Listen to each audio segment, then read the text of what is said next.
ลุงซื้อบุญทองคานสวงแล้วก็เกิดอยู่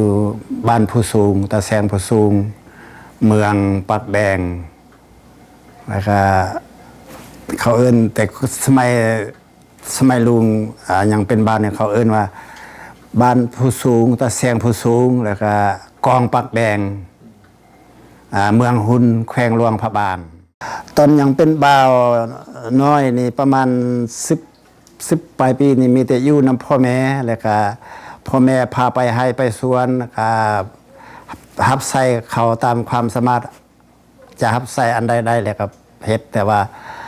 เมื่อเวลาเป็นบ่าวใหญ่แล้วก็เป็นคนเลื่อยไม้ทหารไอ้น้องนี่แหละเขาตอนนั้นมีเขาเอิ้นง่ายๆว่าทหารไอ้น้องว่าทหารลาวหักษาอันนี้แล้วเราก็มาโจมตีบ้านผู้สูงเขาแล้วก็ป้าลูกเกิดใหม่นี่ก็ไปนำกองทหารไปสมทบกับกองพันใหญ่อยู่เขตสัญญาบุรีเขตนั่นแหละก็จะกลับคืนมายังบ่ทันฮอดบ้านเธอแล้วก็ถึกบาดเจ็บมันถึกตัดครึ่งพื้นที่นี่แหละตัดครึ่งพื้นที่นี่ทั้งนี่ไปหมด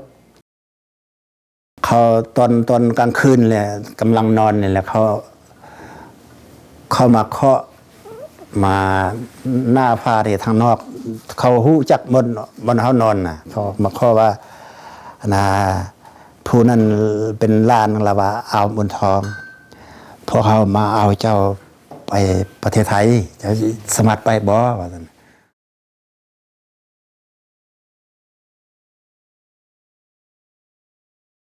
ข้าพเจ้าชื่อจันทาหลวงราชเกิดอยู่บ้านทัดหลวงกำแพงนครเวียงจันทน์เกิดเมื่อวันที่9 เดือน 3 1946อยู่ที่บ้านทัดหลวงใหญ่อยู่กับบ้านทัดหลวงแล้วก็แม่เป็นแม่ค้าพ่อเป็นทางครูโอเคข้าพเจ้าชื่อสุนทราหลวงราชเกิดที่บ้านพันมันแต่แสงวัดซบเมืองศรีสัตนาคแขวงกำแพงนครเวียงจันทน์เกิดเดือน7วันที่4 1951แล้วก็เรียนจบโรงเรียนประถมศึกษาที่บ้านพันมันนะครับเพราะว่าป้าเป็นคนขี้อายอยู่แล้วบ่เคยล้มผู้บ่าวแล้วบ่จักแล้วก็มีความรู้สึกกันตื่นเต้นก็เห็นกันนะพี่ก็ถึกตาถึกใจอยู่ แต่ว่าก็ถือว่าโอ้เพิ่นอาจจะเฮาเชื่อในประเพณีว่าโอ้เพิ่นคือสิเลือกครูถึกแล้วนะก็ได้แต่งงานกันมาตั้งแต่1971แล้วก็จนมาฮอดปัจจุบันนี้39 ปีแล้วนะฮะเฮาตอนนั้นเฮาก็แบบที่ว่าหลักข้ามเฮาบอกเจ้าหน้าที่บ้านเมืองบ่ได้คันเฮาเพิ่นฮู้เพิ่นก็จับเฮาหรือว่าซั่นเพิ่นก็เฮาก็ถูกยิงตายกลางนั้นตอนสมัยนั้นมันเป็นจังซั่นเป็นอาสาสมัครอยู่บนศูนย์ต้อนรับอพยพนั่นแหละเป็นผู้ที่ว่าแปลสัมภาษณ์ภาษาเป็นนายภาษาเขาเจ้าแปลสัมภาษณ์ไปทางเลือกบ่แม่นว่าเฮาบ่อยากไปประเทศอื่นดอกมันบ่มีทางเลือกเพราะว่าประเทศอเมริกาสัมภาษณ์เฮาก่อนเฮาก็จึงได้มานี่นะน้องชายเพิ่นนี่สปอนเซอร์เอาเด้เฮาก็ต้องมาแต่ว่าเฮาเข้ามาในประเทศนี่ตอนมาใหม่ก็ชอบหาวัดลาวก็บ่มีวัดลาวก็บ่มีแล้วก็พร้อมเดียวกันเฮาก็คิดว่าศาสนานี่มันเฮ็ดให้เฮามีความสุขทางด้านจิตใจแล้วเฮามาอยู่ประเทศที่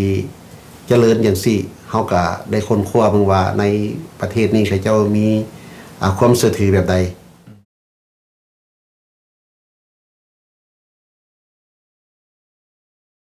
ข้าพเจ้านี่ชื่อว่าเจ้าคำหลวงนอกคำคันแม่นวันเดือนปีเกิดนี่ก็ตกมาฮอดปีนี้นี่ก็เกือบจะเข้า72แล้วได้นี่นะแปลว่ากับคันฮอดเดือนออกัสนี่ก็แม่น72บ้านนี้ละก่อนสิพอกันนี่ข้าพเจ้านี่ก็เลยว่าโอ้ฮอดตะหลวงเขาบางแล้วก็สิบ่ขึ้นเมืองตึมละหมดเมืองงอยตึมนี่ก่อนเพิ่นน่ะลงอพยพมาเฮียนเป็นนายหมอ อยู่เวียงจันทน์ นั่น จังพบกันเด้ อืม เพิ่นลงมา ก็เริ่มมาเห็นเพิ่นแล้ววันนี้เห็นเพิ่นก็ไปเห็นเฮาหั่นแหละแล้วเพิ่นก็เลยว่า ว่าซั่นคันค่อยมักเจ้าก็สิเอาค่อยบ่เนาะกับภาษาผู้บ่าวผู้สาวเนาะกันเฮาสิว่าบ่ก็คืออายเนาะทีแรกคันก็บ่ฮู้ว่าเพิ่นสิได้ไปสัมมนาได้เพิ่นบอกว่าเพิ่นไปเอาอันอบรมอยู่ดอนติ้วพวกอันหัวเก่าข้าราชการเก่านี่นะเพิ่นว่าไปดอนติ้วคันว่าไปดอนติ้วแล้วเพิ่นไปได้อาทิตย์นึงติแล้วก็เลยว่าแม่ป้ากับผู้แล้วเพิ่นฮุบเอากันใส่รถบัสไปเลยไปซอกไซตะกี้โทรศัพท์ก็บ่มีได้บ้านเฮาก็ถามพุ่นถามพี่ผู้นั้นก็ว่าพวกบ่เห็นต้องขี่รถทิพย์ไปหากันแล้วซื้อซอกหาพวกก็พุ่นก็ว่าบ่เห็นพี่ก็ว่าบ่เห็นในมื้อเดียวกันนั้นก็เลยว่าพี่ใดบ่แม่น4ปี5ปีพี่จังรู้ข่าวได้ สัมมนานี่ธรรมดาแล้วก็คือเฮาได้ส่ง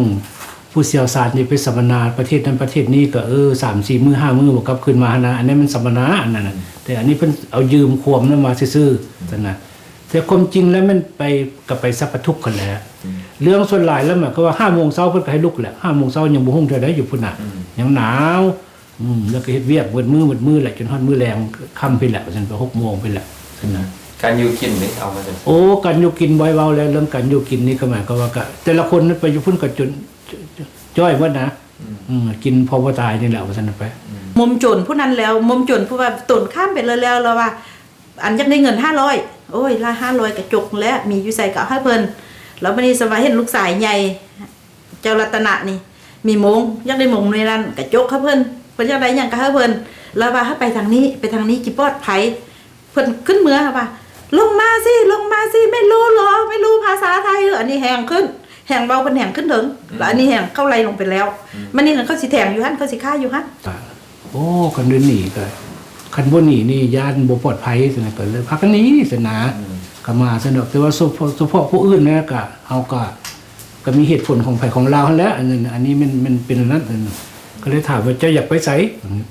ค่อยอยากไปอเมริกามาฮอดพี่ก็ยังเหลือเงิน$150นะฮอดอเมริกานี่นะมาฮอด$150ฉะนั้นคันบ่มาแคลิฟอร์เนียนี่ก็อยากไปวันอื่นมาไวกว่านี้นิดนึงเด้เพราะว่าโอ้เนี่ยได้ก็ตามค่อยสิไปแต่แคลิฟอร์เนียนี่แหละกันจะรอท่านิดนึงซอกหาสปอนเซอร์ก่อนเด้อสนา